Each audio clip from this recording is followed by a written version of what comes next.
আলহামদুলিল্লাহ সুম্মা আলহামদুলিল্লাহ। আসছিলাম আজকে নবম রমজানে এক মসজিদে জুমার নামাজ আদায় করানোর উদ্দেশ্যে। আলহামদুলিল্লাহ জুমার নামাজ শেষ করে নিজের গন্তব্যস্থলে খাগড়াছড়ির উদ্দেশ্যে ফেরা। তো রবের প্রতি শুকরিয়া আদায় করি যে মহান রব্বুল আলামিন আমার মতো নগণ্য গোলামকে দিয়ে তার ইবাদতের স্থান মসজিদের গোলামি করার সুযোগ করে দেয় বারবার। আলহামদুলিল্লাহ। আজ হয়তো ছোট ছোট মসজিদে জুমার নামাজ আদায় করাচ্ছি, জুমার নামাজ পড়াচ্ছি।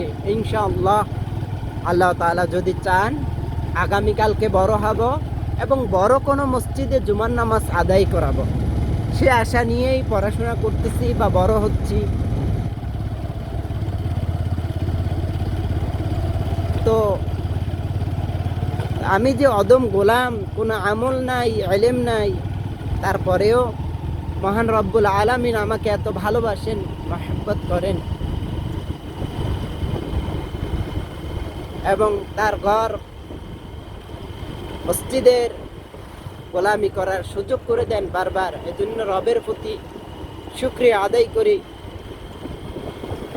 এবং রবের প্রতি আশা রাখি, দোয়া করি যে এই ছোট থেকে ছোট ছোট স্থান থেকে আল্লাহ তাআলা যাতে আমাকে কোনো এক সময় বড় কোনো স্থানে নিয়ে যায়, বড় কোনো মসজিদে জুমার নামাজ পড়াতে পারি, জুমার নামাজ আদায় করাতে পারি এবং দুই চারটা কথা, দুই চারটা কোরআন এবং হাদিসের বাণী মানুষের মাধ্যমে মানুষের কাছে পৌঁছাইতে পারি, দিনের নগণ্য গোলাম হতে পারি, দিনের কিছু দাওয়াত মানুষের মধ্যে পৌঁছাইতে পারি। আল্লাহ তাআলা যাতে আমাকে সেই তৌফিক দেয়, আমি নিজে কিছু কোরআন হাদিস অনুপাতে নিজের জীবনকে সুন্দর করে মানুষকে যাতে কিছু কোরআনের বাড়ি, কিছু দিনের দাওয়াত দিতে পারি। আল্লাহ তাআলা যাতে আমাকে দিনের জন্য কবুল করেন এবং আমার মাধ্যমে দিনের গোলামি করার সুযোগ করে দেয়।